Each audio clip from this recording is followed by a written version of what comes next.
Welcome to the Head Shepherd Podcast. I'm your host, Mark Ferguson, CEO at Next and Agri International, where we help livestock managers get the best out of their stock. Before we get started, a big thanks to our three fantastic sponsors. Allflex, part of MSD, perhaps better known as Cooper's Animal Health in Australia, offers one of New Zealand and Australia's largest livestock product portfolios with a comprehensive suite of animal health and management products. Heininger is a one-stop shop for wool harvesting and animal fibre removal. The Heininger team have a deep understanding of livestock agriculture, backed by Swiss engineering and a family business dedicated to manufacturing the best. ProA Livestock Equipment have been delivering industry-leading livestock handling systems to producers across Australia, New Zealand and beyond for the last 25 years to improve on-farm safety, efficiency and profitability. We are grateful to our sponsors for their support, helping us bring Head Shepherd to you each week. And now it's time to get on with this week's episode. Welcome back to Head Shepherd. You're with Ferg as usual. Great to have you listening along. Really great to meet a few of you recently. I was out at been in Australia for the last 10 days and did about 5 or 6 different presentations around different places and loved hearing from a few people coming up and talking about how they listen to the Head Shepherd. So thanks for all of you that I did meet along that trip. Great to meet you and great to know that we're adding a bit of value to your business by putting these podcasts out every Monday. Really appreciate it. Even the one of you who'll know you where you are that really did a great job of telling me he wished there was a good agricultural podcast coming out on Monday mornings. Anyway, that person will remain nameless. But this week on the show, we've got Simon Buckley, and Simon's the business manager at Wairere. I really enjoyed this chat, got to say. It's another long one for you.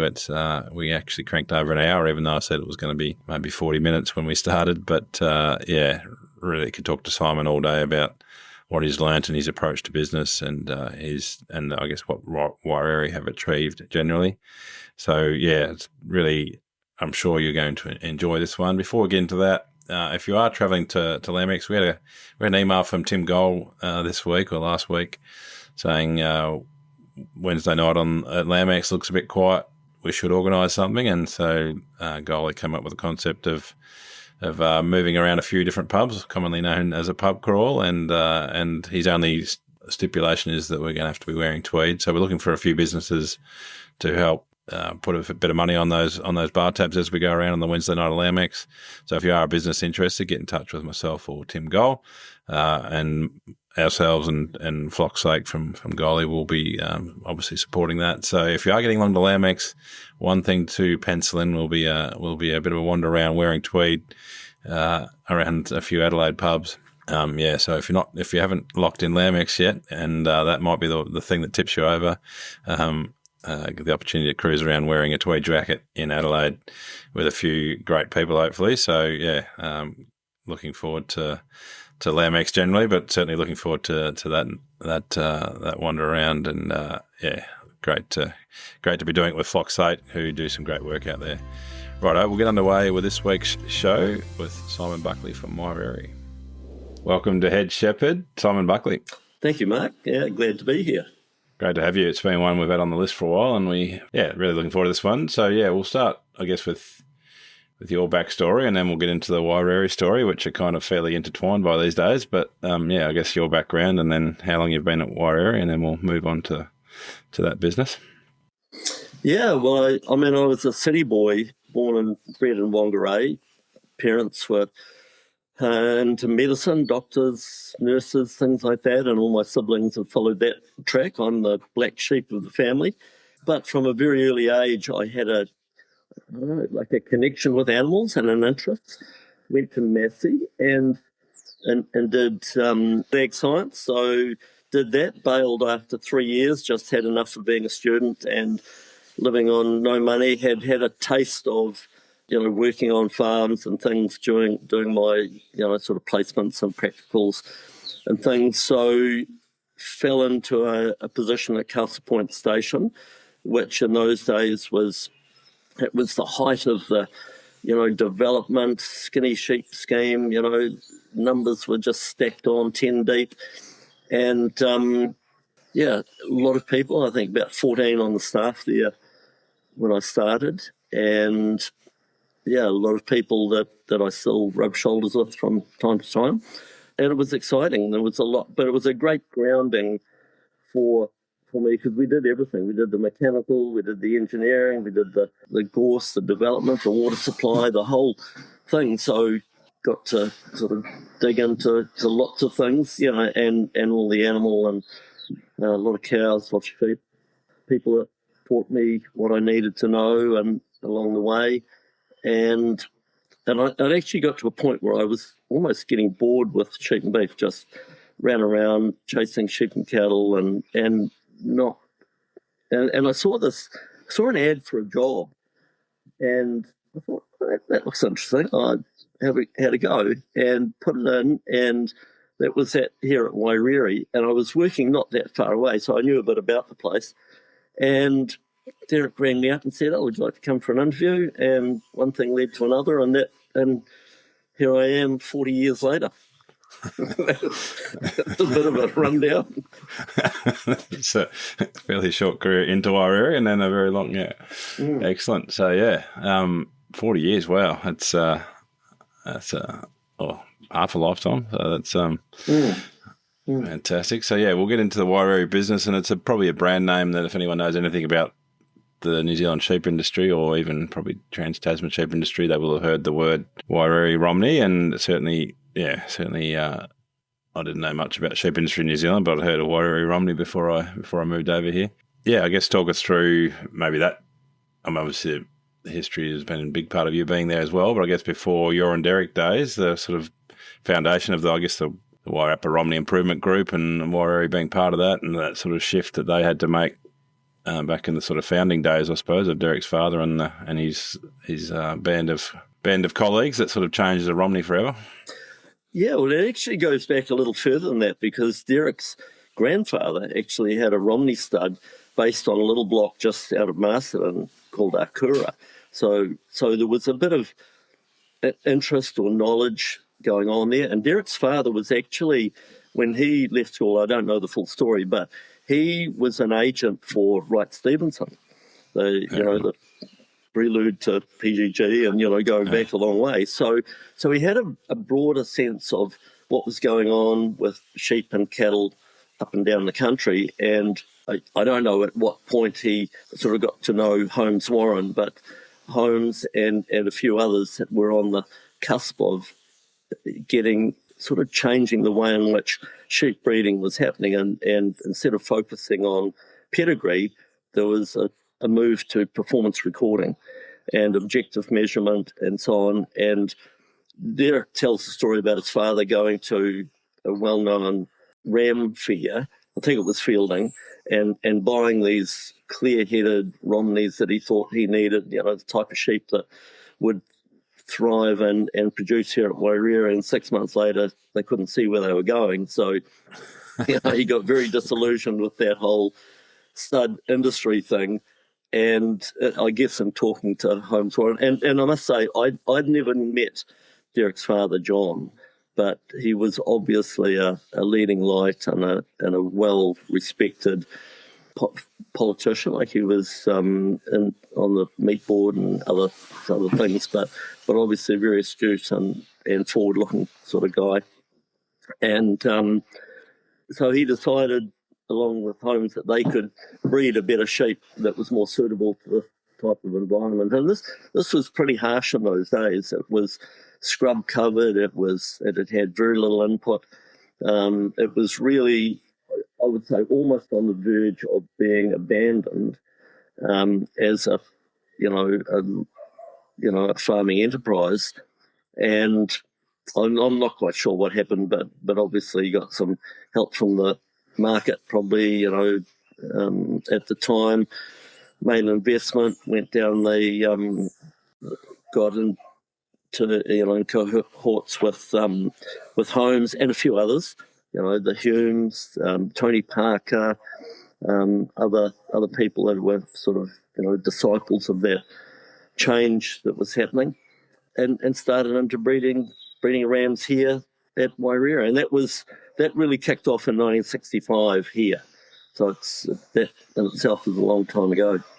Yeah. So, and it's been a few changes. I guess 20 years into that journey, you turned up. What's the, I guess, what have you seen shift in the sheep in that period of time? I know it's always hard to kind of just look at the current drop and hard to remember what or how much they've changed. But I guess what you will remember probably is how their production has changed. Yes, definitely. I mean, I think as a ram breeder, there's two things that are really helpful to have in your personality. One is be patient, because it takes a long time. It's slow work. And the other is helpful to live a long time so you can actually see what you achieved. So, yeah, so far so good.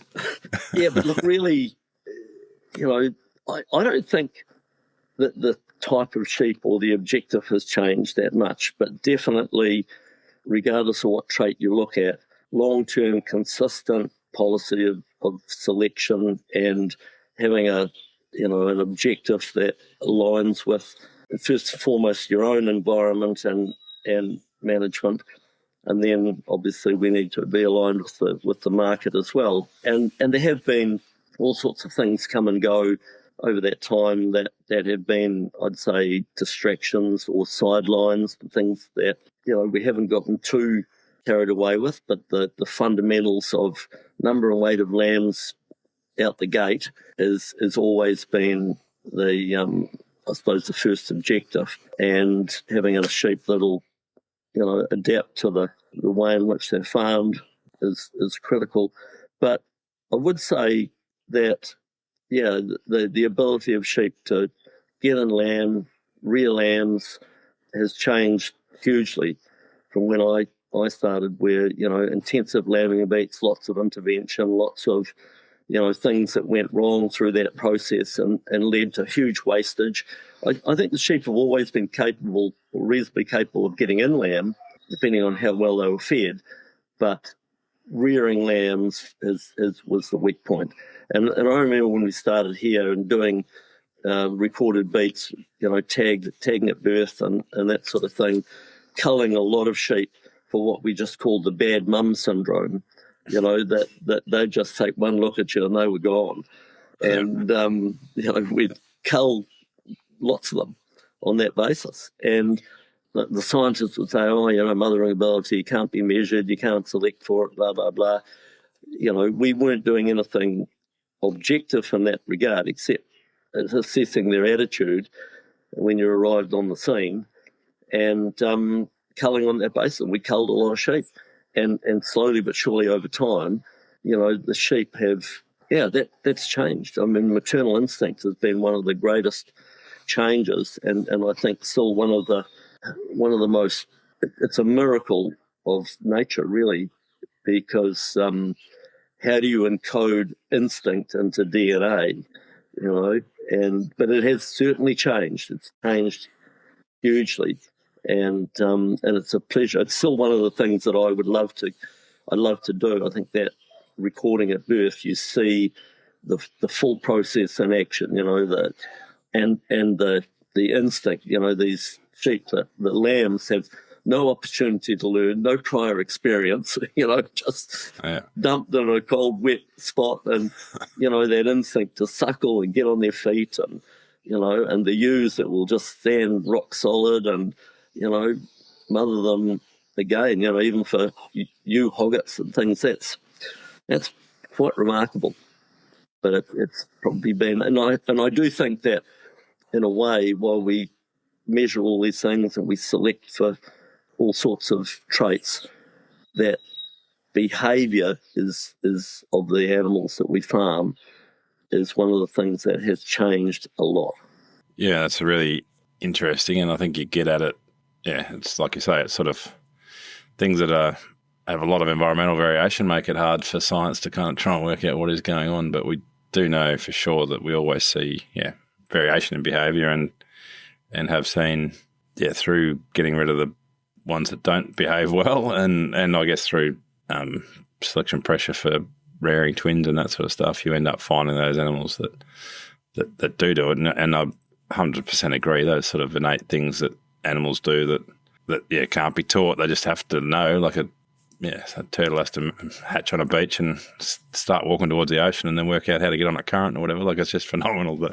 But I guess we have the ability to modify that over time in the sheep game. And I guess something that sort of talk about a lot probably more in Australia than New Zealand is that, I mean, the Romney used to be sort of one good lamb kind of policy, or not even probably, rearing, like struggling to rear 100%.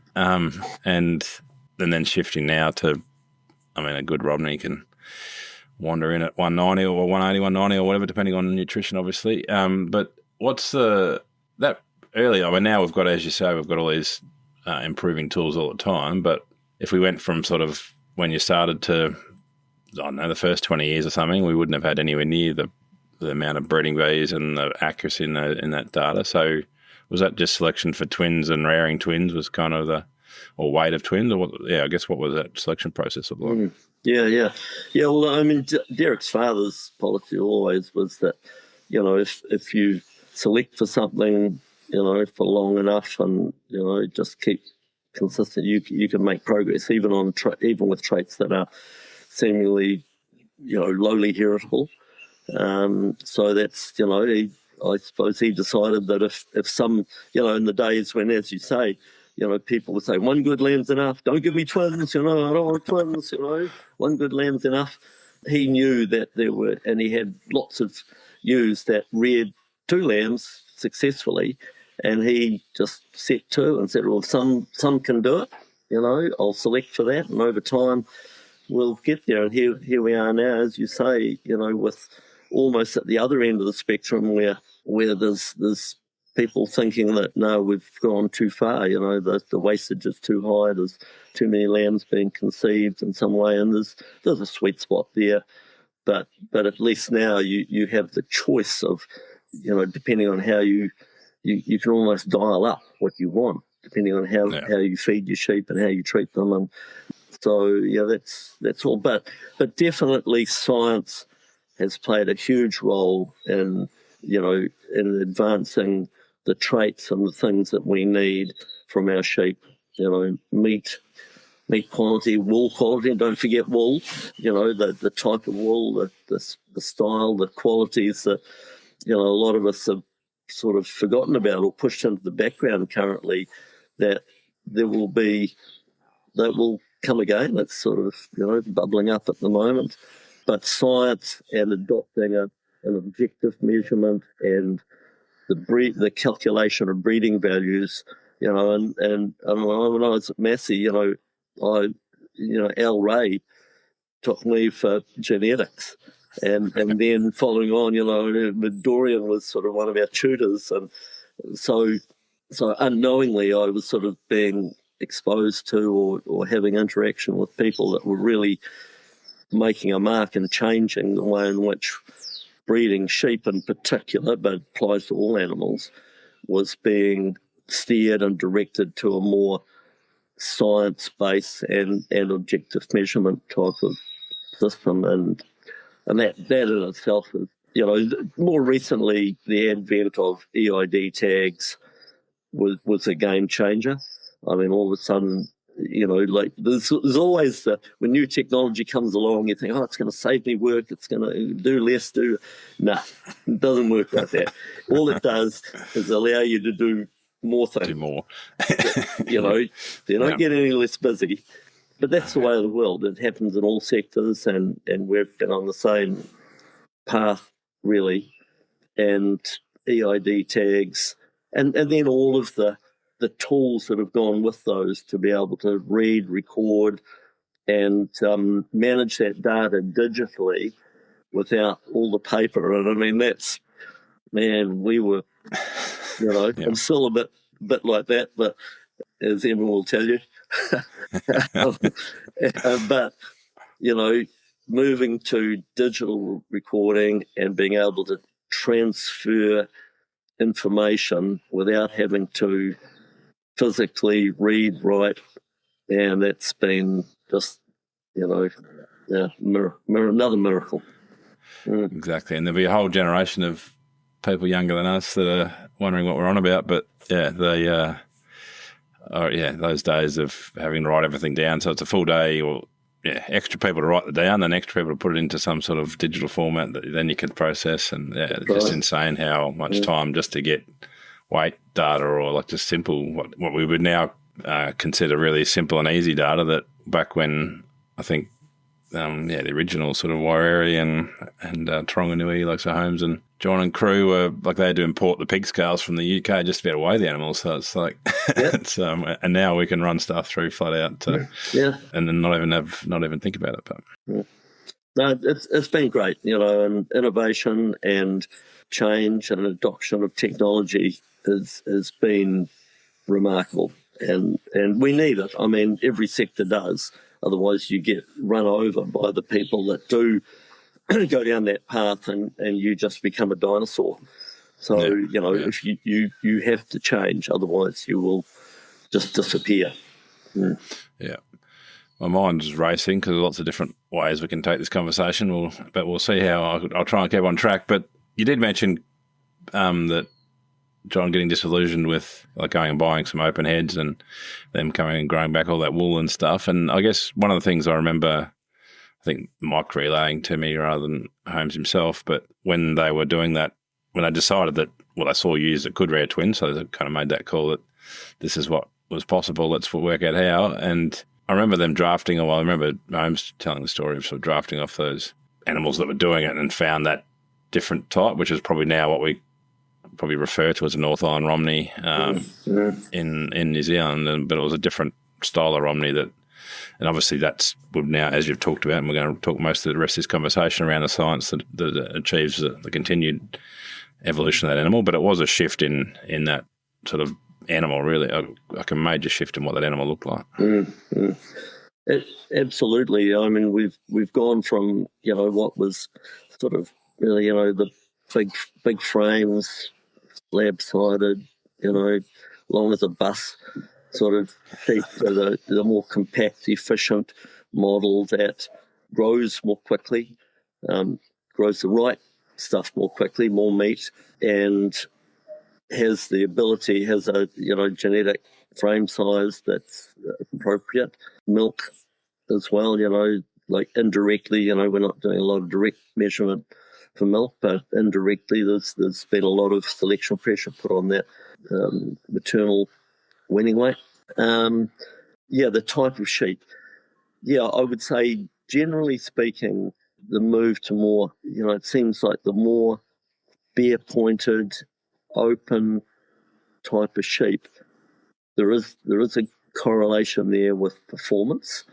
I'm not quite sure, scientifically, you might have a comment on that one, but it does seem, when we started, Natalie Pickering did her PhD work here, looking at bear breech and DAG score and things like that a long time ago. And when she did that, I thought, crikey, there's something here. We could use this data. We should be doing the same thing. And we started doing that, and it was a long time ago. It was probably, and then we tried to sell those rams. People didn't like them because they didn't look like a Romney. They didn't have a top knot, and they were, getting really extreme bareness. But I remember a couple of mating mobs that we had, and this would have been, oh crikey, no, I'm not even going to guess when, but yeah, sorry, Natalie. She's not that old. And anyway, these two mating mobs of these real bare-pointed sheep, and we selected rams that had similar characteristics. And they were the only two mating groups that year, like 120 ewes, one ram, one cycle. Those rams tucked every single ewe. There wasn't a single unmarked ewe, and I don't think that had ever happened before. And these things, they just seem to have, a bit of an X factor, something different. And since that time, we've been on a bit of a track. We have what we call our bear Romneys, well, BA, the bare ass Romneys. We've been heading down that track sort of even, as an add-on to the DAG score and everything else. It's the frustration of farming these sheep. And, but they do seem to perform at least as good as anything else, if not better. No. So those bare-pointed sheep, you'd have to tell me about whether there's any real science in that, but anecdotal, what it looks like. The correlations are there, yeah. So it's and that's in across breeds. I mean, Johan Grief published papers around the merino, but yeah, it seems a crossbreed phenomenon where the bare point, and the South Africans talk about a Heelbecker, or I think I'll probably pronounce that horribly wrong, but which is an open-headed Point sheep, and it's all linked to repros for the litter size. And I've sort of asked Scobie about it once, and he talked about sort of heat dissipation and stuff, but it's not something you would be worried about too much at Wairere. It wouldn't get too hot too often.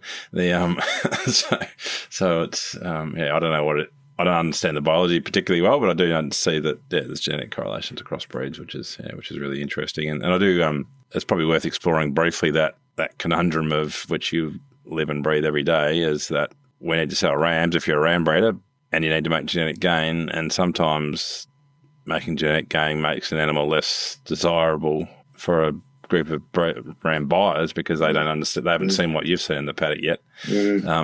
And that's an ongoing challenge as well, as we embrace new traits, new science, new things, and we know that this animal's going to perform better, but if it doesn't look like it's meant to look, or what it's perceived to look meant to look like, it can make them harder to sell. Yeah, no, I agree. There's always that question: are we leading or are we following? And as a genetic supplier, I mean, we're just a service business. We have to supply what the market wants. If you don't do that, well, you're gone. So in a way, you've got to do that. But at the same time, there's got to be a sense of sort of innovation and leadership and things like that. And one of the things I love about this business is that scale allows you to do those sorts of things. Like we can try things and we can play with things, and we're not risking the core business. Yeah. We can, and that's been not a secret, but it's one of the things that's happened here over time, is that constant innovation. Try something new, try something different, and we can do it without risking our core business. Continue to provide just what people think they want, but they don't know any better. So, sorry, RAM clients, but there has to be a certain amount of innovation, and that's been the strong point of the Daniel family, like Derek's grandfather, his father, and Derek himself. Never satisfied with the status quo, always looking for something better, and prepared to chuck whatever at it you have to, resources, money, time, people, to have a go and look at what might be achievable and what might be good.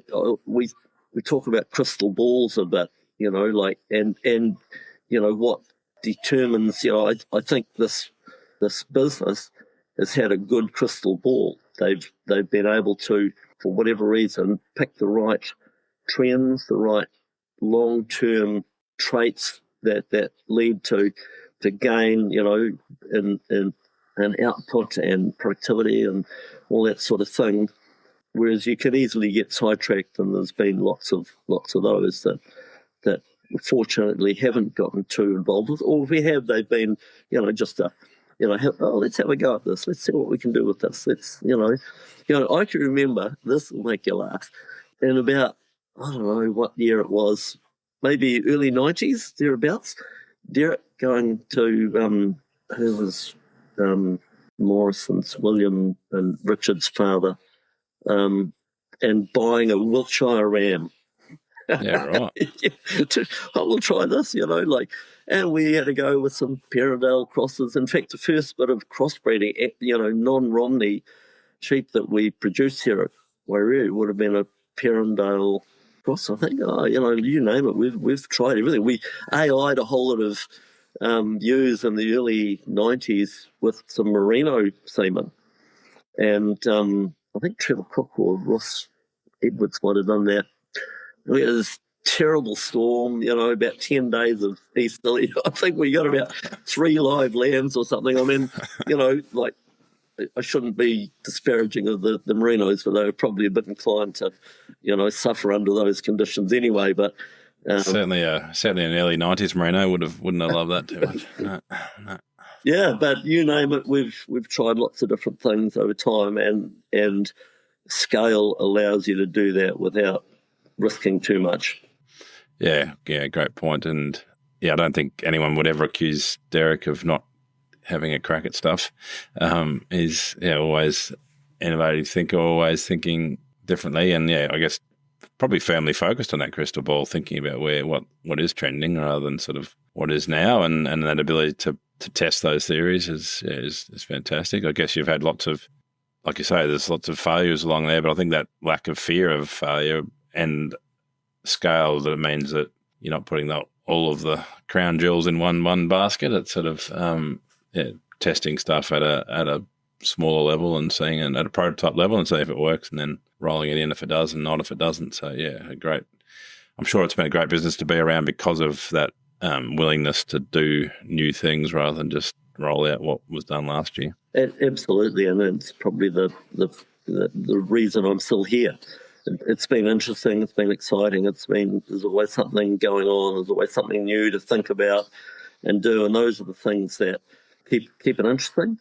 And I'd say too, with all of the people that have been through this, the outdoors over that period of time, it's been an awful lot of them. They've been infected with that same sort of interest or desire, and gone out into the world and made their own mark and tried their own different things. So it's great to see. Yeah, fantastic. Talk us through the training ground, because it is relatively hard to find someone in New Zealand that hasn't worked at Wairere. There's lots of good people that have been through there, either as junior shepherds or in the data roles, or in a range of different positions. But it has been a major training ground. I guess that's a scale thing, but also the good businesses attract good people, and because people want to come and do innovative things and new things and different things. So it's it'd be amazing to know the numbers that have actually been through there that are now having significant roles in New Zealand agriculture and beyond. Yeah, for sure.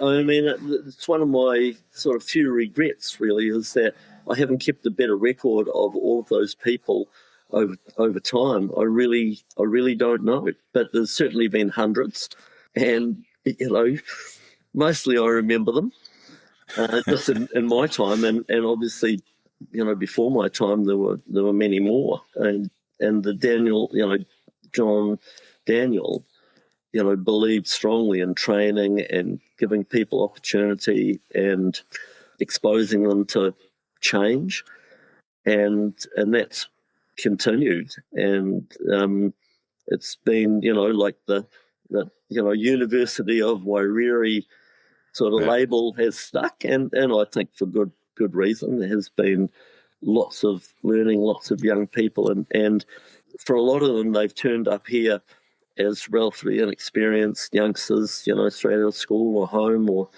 something, and you look and you think, maybe, I don't know about this. And I'm absolutely not amazed, but it's very rewarding and very gratifying to see how they respond to, opportunity and thinking. I mean, there's been a real emphasis here on thinking. And I say to the young people that come here, like, all the basic skills you have won't make the difference in your life. How you think will. And, Henry Ford famously said, thinking is the hardest work of all. That's why so few people do it. And, we ram it into people. You got to think. You got to, think critically. Read a lot. Keep your mouth shut and your ears open, and think hard about what you want to do, what's going on around you. Yeah, fantastic points, and I can almost guarantee that'll be what gets pulled out on social media as the clip, but we'll see what Sophie picks. But be careful what I say. No, excellent points. I guess it has extended internationally at points. Derek has extended the Wairere Romney into Australia before, and the animals are still there. I'm not sure about where the business is, but and UK the same. So there's always kind of that willingness to not just expand what you do at the home base, but also expand the home base. Yeah, I think that's part of the where's that all come from? Really, just reputation and scale and things like that. And then we've always had, and it probably stems back to other connections that both Derek's father and Derek himself has had as a Nuffield scholar, as a traveller.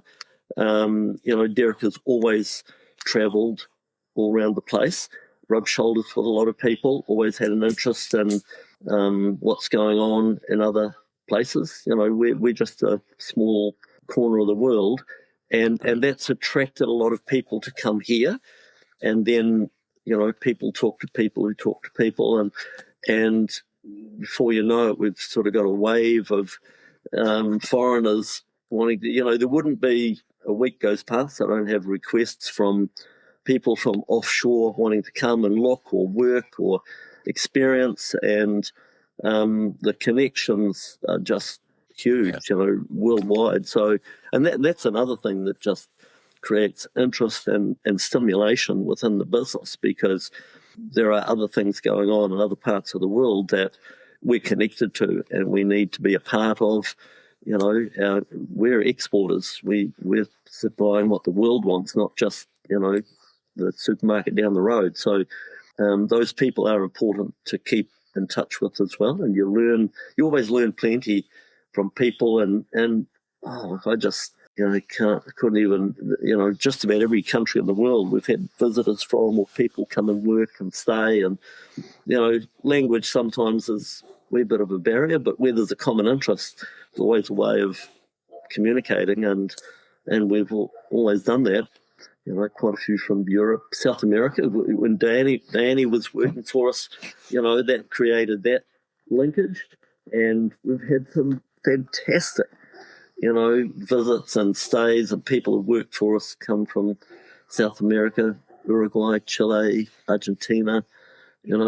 I tell you, I can go anywhere and get a free beard, I can tell you.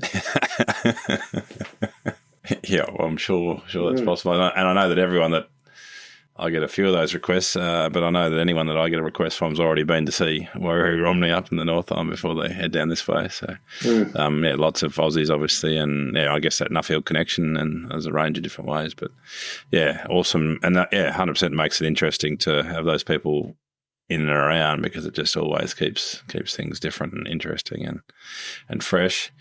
We haven't talked a lot about sort of present day at Wairere, and I guess for those who haven't experienced the place, I think it's safe to say New Zealand's biggest ram seller. But where are we at in scale today in terms of stud ewes and across the range of different breeding programs, and maybe go through, I guess, why putting that Wiltshire in all those years ago was interesting, because now there's a shedding program at Wairere. But maybe just talk us through the scale of the where we're at today as a business.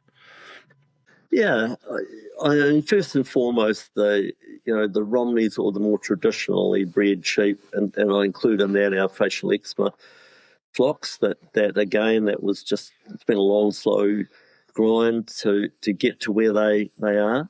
Have been the core of the business and remain that way. All these other things, I always remember saying to Derek, look, we've got all these people coming in our gate.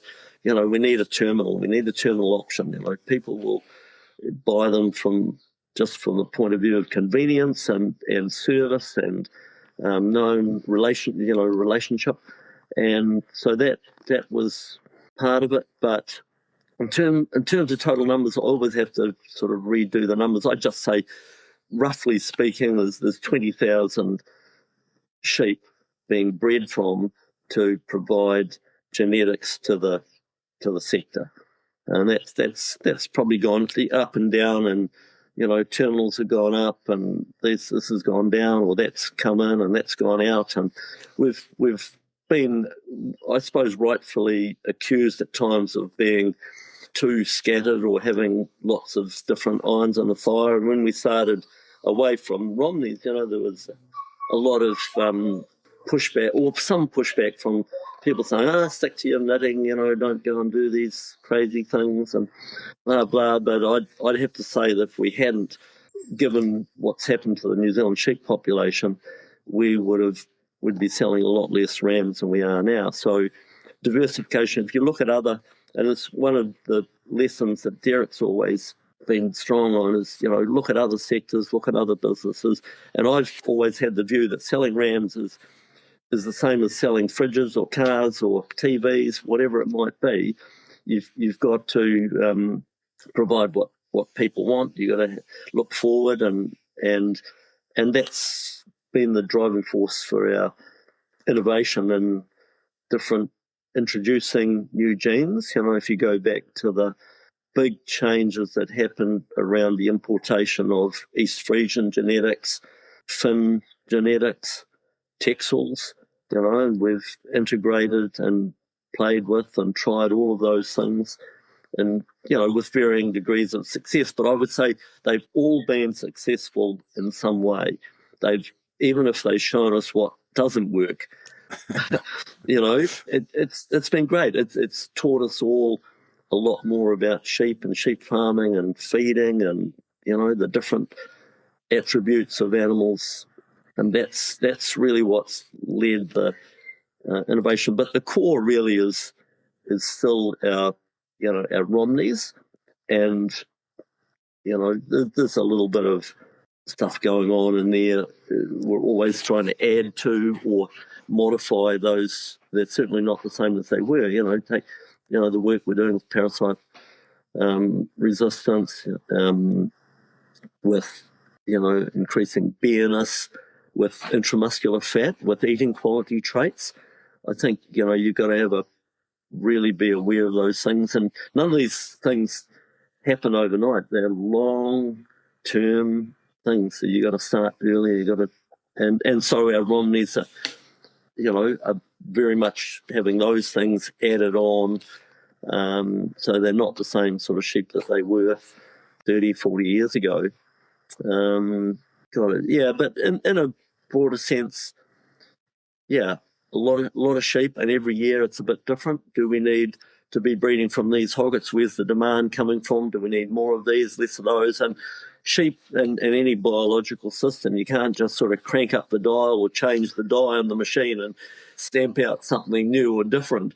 You've got to be thinking a long way ahead. Yeah. No point in, I don't like to have people come along and say to me, oh, can you provide us with this? And say, no, sorry, we don't do that, or we haven't done that.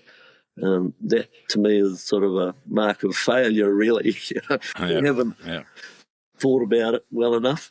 Yeah. Anyway, exactly. So some of that question. Yeah, yep, no, for sure. And I guess the latest addition are the shedding population, and we've seen.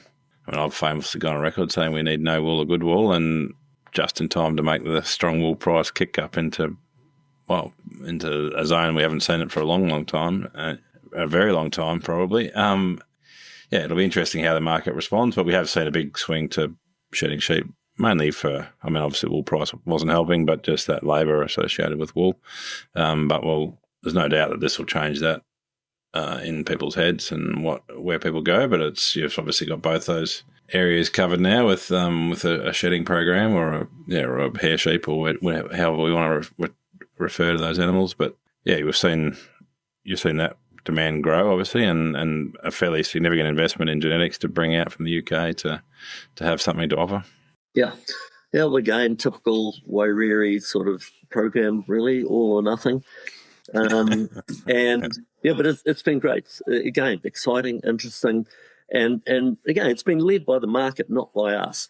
There was already a lot of growing interest in Wiltshires and shedding sheep, and we looked, and because of our connections and involvement in both the Australian and the UK markets, we've had probably more exposure and been able to look and assess those sheep more than most, and thought, we can, there are better sheep elsewhere that we could introduce rather than start down this track under our own steam and go through a 30, 40-year breeding program. Let's shortcut it and, see what these animals, and tried to select genetics that were being farmed in a manner, management and environment that were as close to our own systems as possible, has been a good place to start, but still plenty of unknowns in what we've done.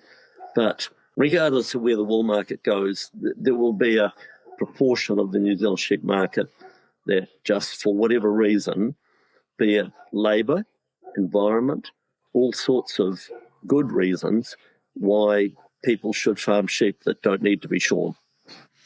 And Yeah.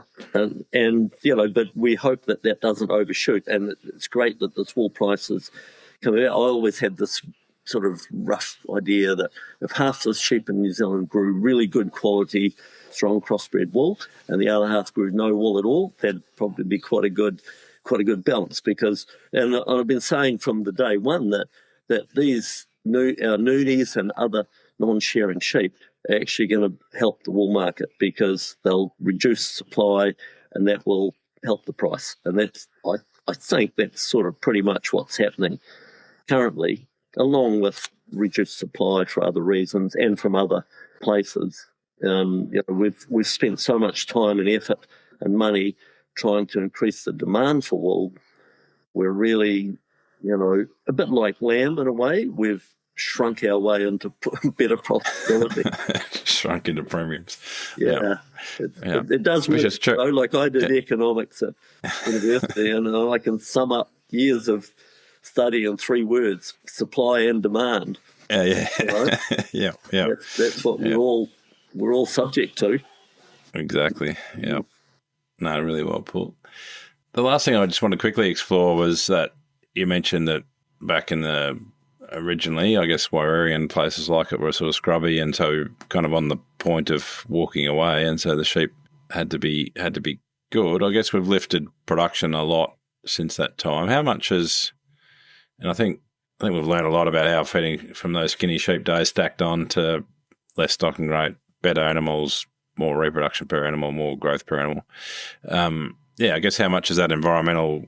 It's a pretty hard question to answer, but improving the environment has allowed a better animal to kind of thrive, and I guess that's sort of gone hand in hand in New Zealand agriculture, as we've sort of got better with using cattle to make better pastures and better way of fertilising and getting rid of scrub and whatever. It's kind of a better sheep environment, but therefore we need a better sheep to maximise the use of that environment.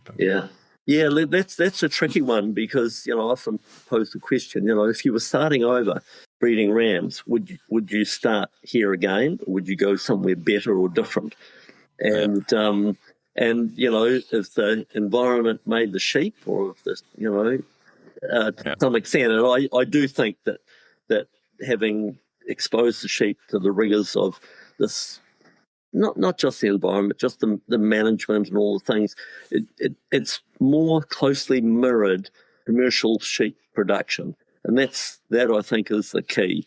When in the days when John, was starting off, and sheep and bulls all just bred on the best country and fed to the hilt, and not exposed to any real, what I call real environmental pressures, mob stocking, rotational grazing, shortage of feed at times, and all of those sort of pressures would never have led to the progress that we've experienced. It had to be done in some ways to mirror those things, but not necessarily this class of country. There's all sorts of ways of putting pressure on sheep, and talking to Holmes Warren, I got a very good understanding of that. Mob stock, rotational grazing, and high reproductive rate allows you to apply more selection pressure. Would you start over here? It's certainly not been the norm in terms of where people have chosen to breed or buy their genetics from. And for the first 10, 15, 20 years I was here, lots of people came in the gate and said, your sheep are too small, they're not well enough grown, blah, blah, blah. And it wasn't until they sort of took them home, had a go, these sheep actually do know how to grow. They do know how to perform, when they're, in a different environment and under different feeding regime. But there's always that balance between, imposing environmental or management pressures on the sheep and extracting better levels of performance from them. And I used to get a bit worried that there were lots of our clients outperforming us in terms of every factor, really. But, and think, well, how does this work? They're happy to come here. They're doing 150%, we're doing 140, but they still want to come and buy their genetics from here. But it's all about the potential, really. And as a ram breeder, my philosophy is that as long as the genetics are not the limiting factor, then we're doing the right thing, and when the genetics become the limiting factor, well, you need to change. You need to go somewhere else to source better genetics. But that's my bottom line. As long as genetics are not the limiting factor, then people will can buy their sheep from here and not be concerned that our physical production is not quite where theirs might be. This class of country, it's marginal. We are now totally surrounded. Like I did a rough sum there, 25 kilometres of boundary fencing, 24.5 kilometres of that is pine trees or scrub and bush, and there's about 500 metres of grassland on our boundary. So it sort of gives you a bit of an idea of the class of country we're surrounded by. Yep. It's had great input, it's had great management, it's had investment, which has allowed it to be farmed. But it's still steep and gnarly at the end of the day. It is. Yeah. Underlying it, it's not a high-class piece of land. Yeah. I said that was the last angle I was going down, but this is the last one. For a big chunk of that time, and probably still some of them, I don't know how much Danny's talked you into DNAing everything, but but a lot of time tagging animals at birth in that country, which I'm sure has helped the University of Wairere break a few people, or at least learn new things about themselves. That's a massive undertaking, but obviously, a critical part of that. I guess pre-DNA days, getting pedigree and understanding those ewes that were doing it out in those blocks. It's but I'm sure it was a pretty daunting task at times. I've never really seen it like that. I've always ridden horse, so that was easy. I've always lived on hill country, and that was easy. Hang land at birth. Maybe it's just us flat land Australians. It's like a lot of things we do in farming, though. They seem like big, daunting tasks. Building fences, shearing sheep, thousands of them. Like big jobs, but you achieve all those by putting one foot in front of the other. And tagging lands is the same. You just go around, tag every land, and you look around and think, oh, holy hell, we've done it, So it's not that hard. I mean, some days it's pleasant. Some days you really love to be out there and the sun's shining and it's not blowing and everything's well with the world. Other days it's just miserable and you can't wait to get out of there. I was going to say, you can remember that one day where it was sunny and still there, do you? Hey. That's getting a bit personal. No, we do a lot of DNA parentage. A number of our flocks are doing DNA parentage. We're doing DNA parentage here. We did the Romneys full on for a couple of years, but we've chosen to go back to tagging at birth with our Romneys here for a number of reasons. You've got to ask what are you gaining by the DNA parentage? And labour's a big one, obviously, but there are things that you lose as well. Accurate identification of birth date, lab survival information may not be as well recorded. You don't get that interaction or that observation of behaviours, which we talked about earlier, which I think are important, even though they're pretty hard long-term to modify, and just the economics.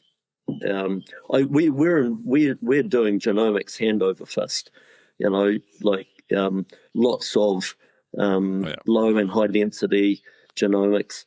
The DNA parentage is really just an operational question. It doesn't necessarily add anything. It does make that next step of doing, you've already got a sample, you can have those processed for low density screening and that sort of thing, which allowed us to do. Now we've got to just be thinking 6 weeks ahead of doing that rather than, hey, Diane, can you process, run these, through a 15K chip or something. Yeah. So, but we do lots of high density, all our prominent sires. Genomics has got huge potential, but it doesn't come cheap or easy, and it's not a magic bullet. But it's the direction we all need to be going in. The Breeders' Forum just recently, highlighted more of that. Yeah. And we're committed, and see that as being definitely one of the ways forward for the sector. It cuts the time, it's the time that it saves and the cost of those expensive, hard to measure, expensive to measure traits. A lot of potential. Yeah. Was that sort of where you were going with that? Maybe. Yeah. Well, I was interested in the continuing to tag at birth as well. I think that combination is getting that date, particularly in your base, in the core, and is a really, I guess, a unique feature at scale on hard country. Well, you call it nice and easy on your horse, but us Australians who grew up on a hill was a dam bank, and it's obviously a fairly big job to get out there and tag them at birth, but you do get data that you don't get with genomics, and so having that combination of genomics and I guess management and measurement is going to be key to businesses going forward. It's sort of, as you said, well, it's not a silver bullet. It's amazingly powerful and really useful, and it has to be integrated into around breeding businesses, but there's other data that you lose if you just go all in on that. Awesome, mate. I told you this was going to be 30 or 45 minutes. We're currently sitting at 58, so we better wrap it up. But the question we ask everyone, which I didn't give you any notice on, was who's the best human you've had the opportunity to learn from? Oh, crikey. No, I'm not.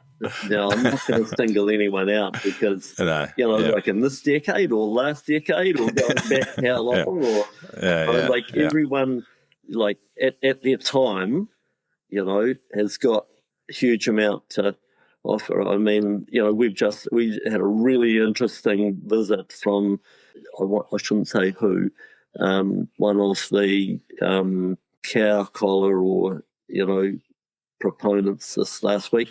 I learned a lot. I thought that was really good learning. It wasn't a sales pitch.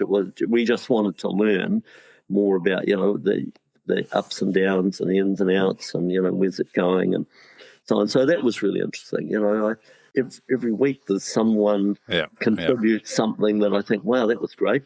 I think your earlier point around like remaining well read and open to what's happening out there, I guess that whether you were like that before you met Derek Daniel, but certainly you would be having hung around him for a while because he's always reading and always interested. And I think that's it's a feature of the business really is that thinking piece that you talked about earlier. And to do that, you've got to interact with lots of people and learn from lots of people.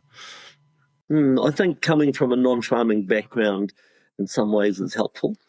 You don't have those preconceived ideas or, perceptions of how things should be or should be done. So it sort of does. And we've seen it with a lot of our staff, and that's been a growing proportion of the people that come here. They're coming from non-farming backgrounds. And I would say that's certainly no disadvantage and in a lot of cases an advantage. But in terms of the people, no, I'd have to really think hard. There's been so many great opportunities and interactions and people who have come in the gate and allowed me to meet and rub shoulders with. I don't know. No. I got it down to 6, mate. So, and that was with a fair bit of time working on it. So, it's a bit rough straight up, but really appreciate those points you made earlier around talking to those young people about learning to think and such a key thing in our game. We can all get really good at doing the hands-on stuff, but eventually as you get through these businesses, you end up in managerial positions and need to make decisions, and the earlier you get your head around that, the better as a young person in the game. But really appreciate your time today, Simon. It's been great to have you on. It's always good to catch up, and there's lots of gold in there for young people out there listening, or even some of us oldies. We'll let you get on with your weekend. Hey, thanks, Ferg. It's been a pleasure, and it's something. You're doing a lot of good work. Just carry on doing what you're doing, and we'll all benefit from that. Much appreciated. Thanks, mate. Okay, see ya. Thanks for listening, and thanks again to our 3 fantastic sponsors. Whangārei, who are proud world leaders in the manufacturing and supply of professional sheep shearing and clipping equipment. Allflex Livestock Intelligence, part of MSD Animal Health, offer extensive livestock product portfolio focused on animal health management, all backed up by exceptional service. ProWay Livestock Equipment offer turnkey solutions from design through to professional installation and specialise in facilities that are tailored to your specific operation for all livestock species. We thank these three great companies for their ongoing support of the Head Shepherd podcast.